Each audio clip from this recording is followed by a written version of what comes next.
Todos los seres humanos somos tentados día a día, minuto a minuto. Satanás siempre está buscando desesperadamente nuevas estrategias para hacernos caer en tentación. Debemos estar armados en contra de esos ataques del enemigo, aunque ningún ser humano tiene la capacidad para resistir por sí solo y con sus propios medios la tentación de Satanás. Solo Jesús ha logrado resistirlo. Por su naturaleza divina lo equipó para responder a la tentación exitosamente de la manera que Dios esperaba que lo hiciera. Mateo registra que el Espíritu Santo, ¿cierto?, llevó a Jesús al desierto para ser tentado por el diablo. Es lo que decía Mateo. Jesús vino al mundo para destruir la obra de Satanás y el primer paso de su ministerio fue enfrentar a nuestro enemigo y triunfar donde Adán fracasó. Encontramos en Mateo 4, versículo 3, la primera tentación a Jesús en el desierto cuando Satanás se le acercó y le dijo: si eres hijo de Dios, di que estas piedras se conviertan en pan. Satanás sabía que Jesús en ese momento tenía hambre y quiso tentarlo en un momento en esa debilidad que tenía. Nótese que el ataque de Satanás a la identidad espiritual fue: si eres hijo de Dios. Y así como lo hizo con Jesús, Satanás nos va a tentar a nosotros cuestionando nuestra identidad espiritual. ¿Y cuántas veces no somos nosotros mismos que decimos: ¿seré hijo de Dios? O, como por la forma de actuar, ¿será ella hija de Dios? O sea, nosotros estamos haciendo el trabajo del caballero ese con colita. Nosotros no tenemos que cuestionarnos. Somos hijos de Dios. Y seamos como seamos, ustedes también son hijos de Dios. Todos somos hijos de Dios. Porque Él conoce nuestras debilidades. Tenemos que tener cuidado con eso. La respuesta de Jesús a esta tentación la encontramos en Mateo 4:4, que dice Jesús: no solo de pan vivirá el hombre, mas de todo lo que sale de la boca de Dios. Yo dije Mateo 4:4, pero Jesús no pudo haberse referido a Mateo 4:4, ¿no creen ustedes? Mateo se escribe mucho después. Por lo tanto, tenía que haberse referido a la Torá. Y todos sabemos este versículo: no solo de pan vivirá el hombre, más de todo lo que sale de la boca de Dios. ¿Quién me puede decir en qué libro está?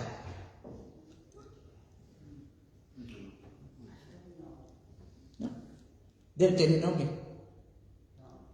Deuteronomio, capítulo 8, versículo 3. Búsquenlo. Alguien que lo busque, para que lo lea. Deuteronomio capítulo 8, versículo 3. Esta es la Torá, está dentro de los 5 primeros libros. Torá o Pentateuco.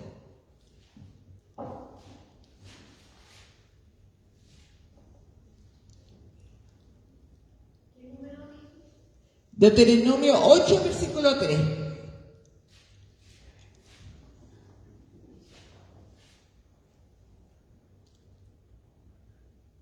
¿Quién lo encontró? Margarita, léelo. Dice: te humilló y te hizo pasar hambre, pero luego te alimentó con maná, comida que ni tú ni tus antepasados habían conocido, con lo que te enseñó que no solo de pan vive el hombre, sino de todo lo que sale de la boca del Señor. Así es.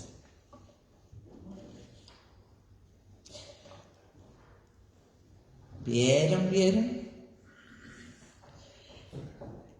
No cierren Deuteronomio. En nuestras vidas no es cuestión de si va a venir el tentador o no va a venir, sino que cuándo vendrá.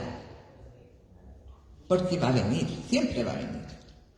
Y nosotros vamos a enfrentar la tentación hasta el día que lleguemos a la gloria.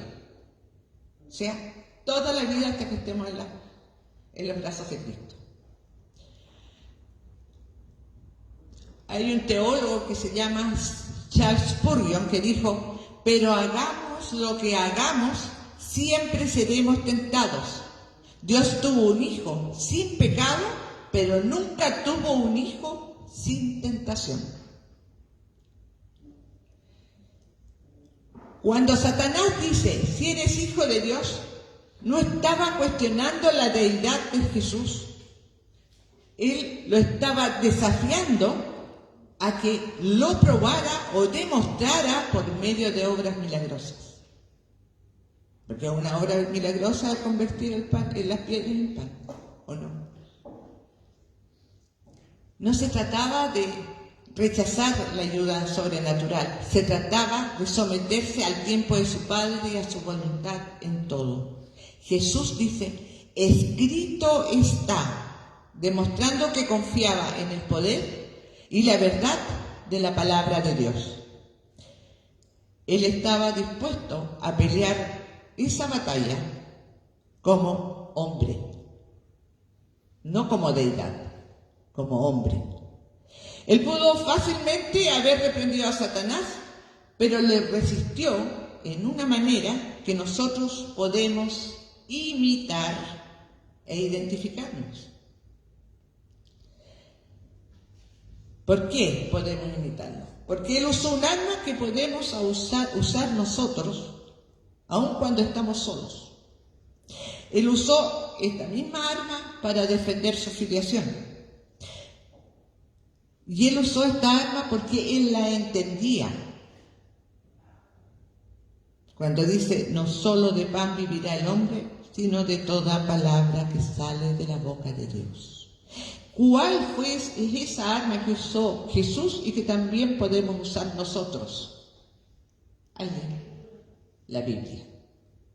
La Biblia es la palabra de Dios y eso es lo que Él usó y eso es lo que podemos nosotros usar para combatir a Satanás y la tentación.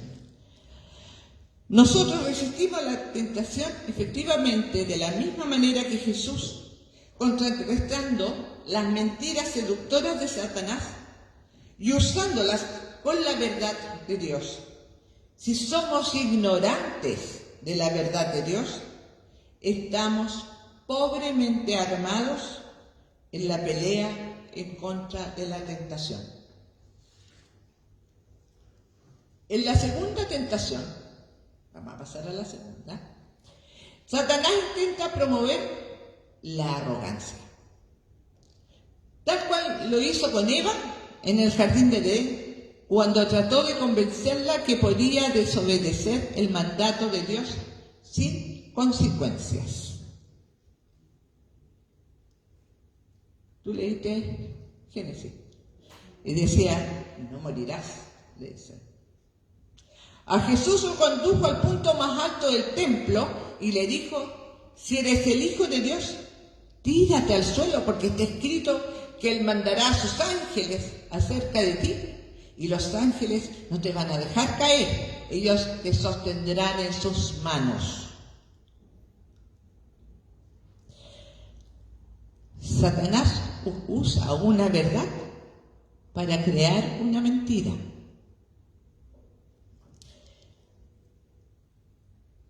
Nuevamente vemos a Satanás confundiendo y cuestionando la doctrina de la divinidad de Jesús.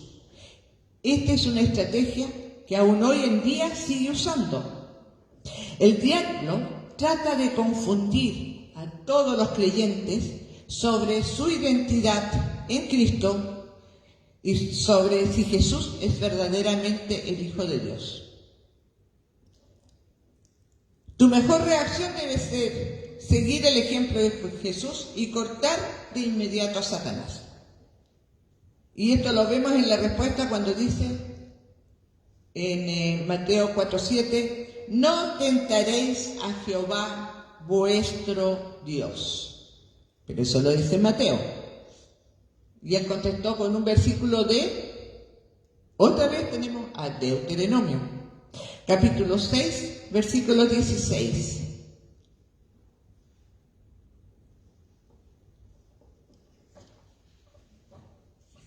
El que lo encuentre me avisa.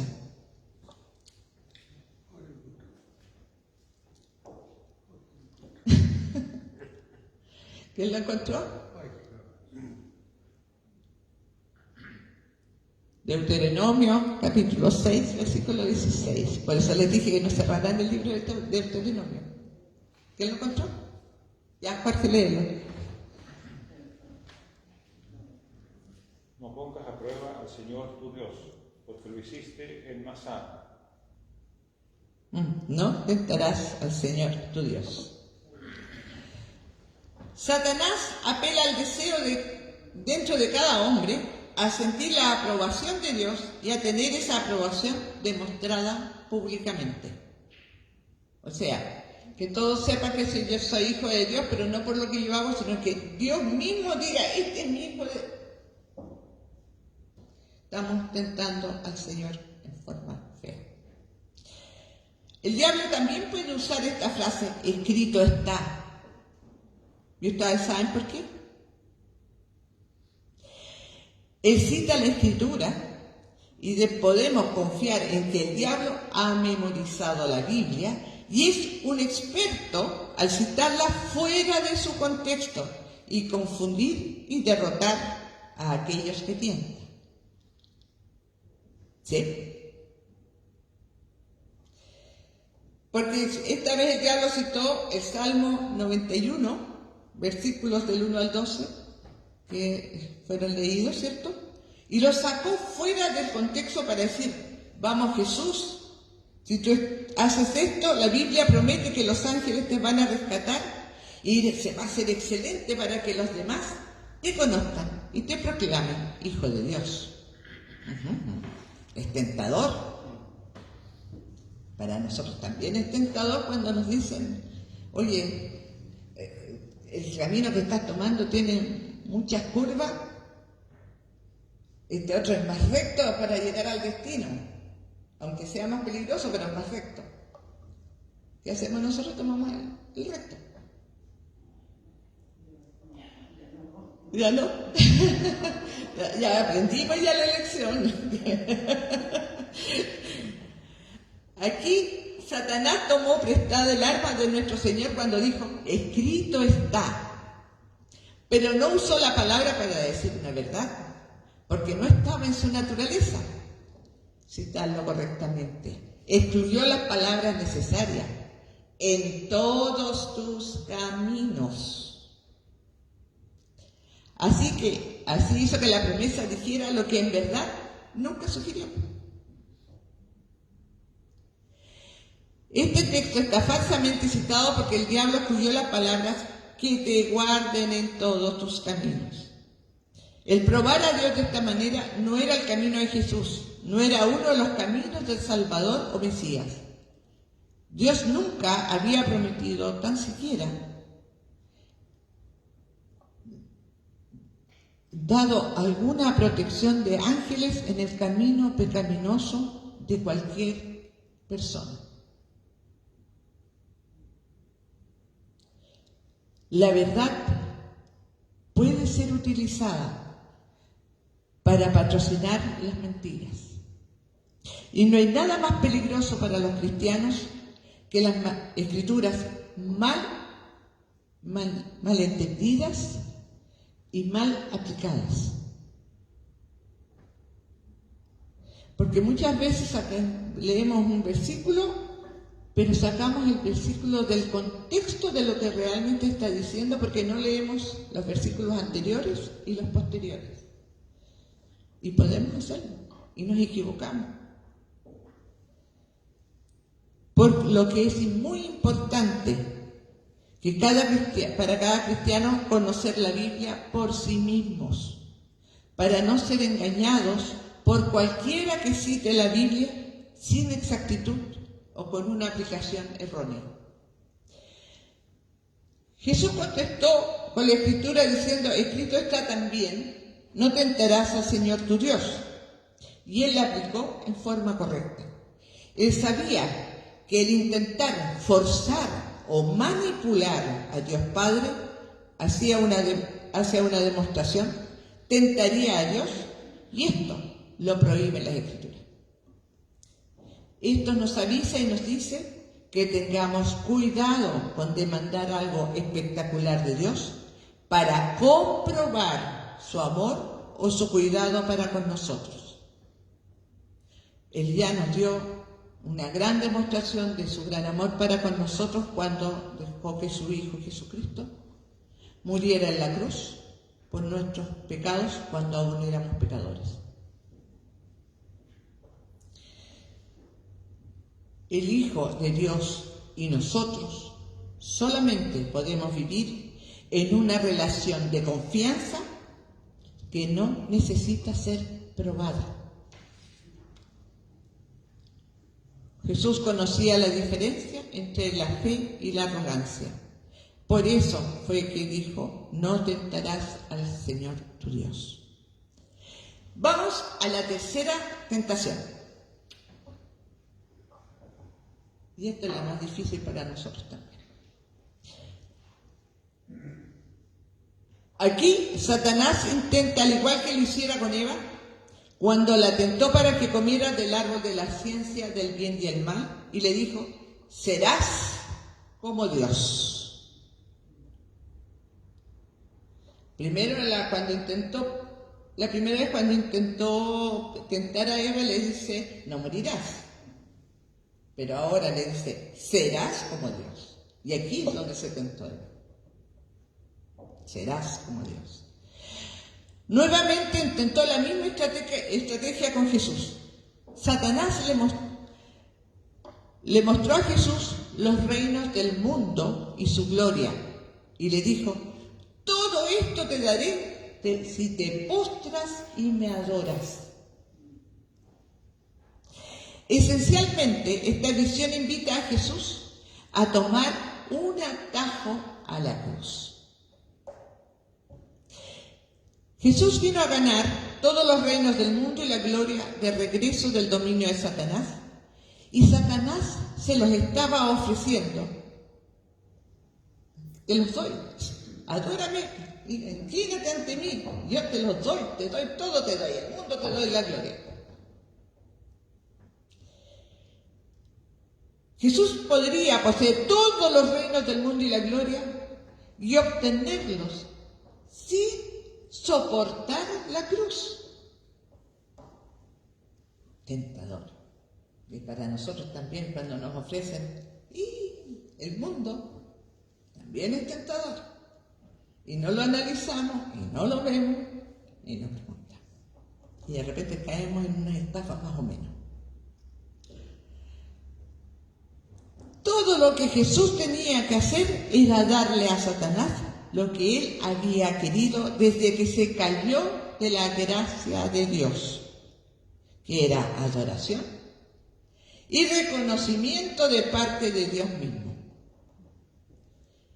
Esto es una revelación del corazón de Satanás. Alabanza y reconocimiento son mucho más preciosos que la posesión de los reinos del mundo y la gloria para él. Él es el que dijo: subiré al cielo, en lo alto. Esto dice en Isaías 14, versículos 13 al 14. Dice: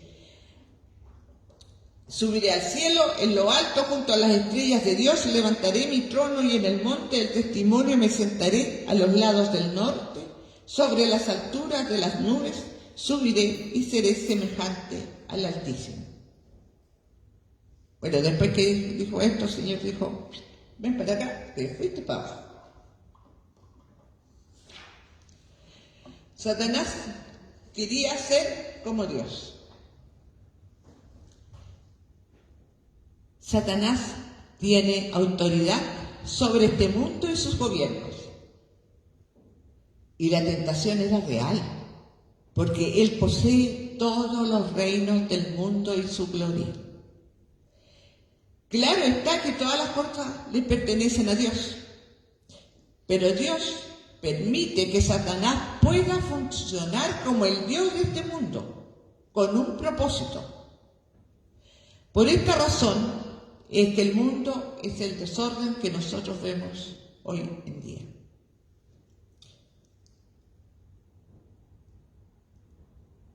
Vete, Satanás, porque escrito está, dice Jesús, con la escritura de nuevo, y mandó al diablo que se fuera. De la misma manera nosotros podemos resistir al diablo y va a huir de nosotros. Porque esto funcionó para Jesús y también va a funcionar para nosotros. La palabra de Dios tiene poder para acobardar y aplastar a las tentaciones de Satanás, mucho más que una espada, el agua bendita, las cruces o reliquias. No es el símbolo de la cruz, sino la palabra de la cruz la que derrumba a Satanás. Las tentaciones de Jesús también nos recuerdan que no es pecado el ser tentado, siempre y cuando la tentación sea resistida. Todos conocemos las estrategias de Satanás para crear confusión, promover la arrogancia y despertar la ambición. Experimentamos estas tentaciones todos los días de nuestras vidas. Solo Jesús conoce todo el poder de la tentación, porque solo Jesús ha resistido toda la fuerza del ataque del enemigo.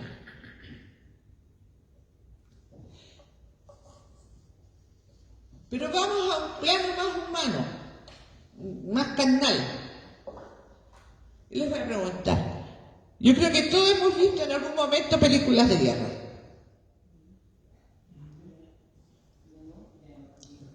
Ya no las miran, pero en algún momento hemos visto películas de guerra. Vamos a imaginar una guerra y que toman a 3 soldados prisioneros. 3 para no alargarnos tanto. Y estos pobres angelitos se los llevan para ser interrogados. Pasan al primero, el primero da su número, su rango, ¿cierto? El número de serie, la cuestión que tiene aquí. Mira los instrumentos de tortura, se imagina lo que le van a hacer, y el pobre pajarito empieza a cantar al tiro. Vamos al segundo. El segundo ya es torturado. Porque ve los instrumentos, ve todo, pero él cree que va a poder resistir y es torturado. Pero después de poco tiempo, su cuerpo no soporta la crueldad y también cede. Entonces pasan al tercer soldado. Y un poquito más prepotente les dice: a mí no me van a doblegar. Los interrogadores le dicen: oh, sí, lo haremos. Es cuestión de tiempo. Ya verá. Y comienza la crueldad. Pero él no se quiebra. Así que intensifican la crueldad. Y él no se quiebra. Se intensifica aún más hasta que resulta insoportable y él continúa sin quebrarse. Finalmente llega un momento en que ya lo han probado todo y se rinden y dicen: es inútil. No es como ninguna otra persona que hayamos tenido en esta sala, porque no podemos doblegarlo. De los 3 soldados que pasaron, el último es el único que conoce toda la fuerza del ataque del enemigo. El último. Y él es el único que puede decir por qué no fue doblegado. Y es lo mismo con Jesucristo. Él nunca fue doblegado. Y Él nos dice cómo venció al diablo. Así que nunca piensen que las tentaciones de Jesús fueron menores que las tuyas. Son las mismas. Y solo Jesús conoce el poder de la tentación, porque solo Jesús ha resistido toda la fuerza del ataque del enemigo. Necesitamos aprender de esto. Aprender cómo nosotros podemos vencer la tentación. Pero aún más importante, cómo Jesús venció la tentación de nuestra parte y tuvo éxito como el Hijo de Dios, sin pecado, donde Adán y Moisés y todos los demás fallaron. Dios no abandona a aquellos que soportan la tentación. Aún así, como ángeles vinieron y le servían a Jesús, Dios encontrará la manera de ministrarnos a nosotros y satisfacer nuestras necesidades mientras sufrimos tentación. La ayuda angelical del Salmo 91, versículo 11 dice, la cual Jesús se rehusó a llamar ilegítimamente, ahora es dada apropiadamente. Estos seres santos tal vez no hayan estado mientras la batalla estaba siendo peleada, pero cuando terminó el duelo, se apresuraron en llevar comida para el cuerpo y comodidad para nuestro campeón. Eso lo dice Spurgeon, no yo. Y es lo mismo con nosotros. Cuando somos tentados y logramos vencer la tentación, el Señor está ahí para darnos la paz, la calma y el descanso. Amén. Y no se olviden que todos apareció citado en Deuteronomio, capítulo 8, versículo 3, capítulo 6, versículo 16 y capítulo 6, versículo 13. Ahí están todas las respuestas de Jesús.